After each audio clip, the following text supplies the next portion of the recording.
निवृत्ती महाराज देशमुख यांच्या मुलीचा काल साखरपुडा झालेला आहे। साखरपुडा अत्यंत जोरदारपणे झालेला आहे। लाखो रुपयाचा खर्च साखरपुड्यामध्ये केलेला आहे।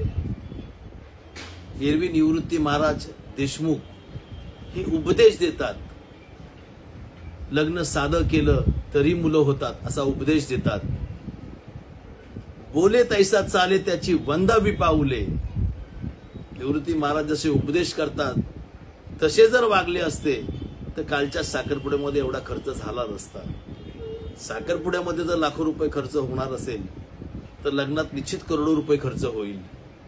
उपदेश करताना आपण एक बोलता, परंतु जीवनामध्ये त्याचा वापर केला जात नाही।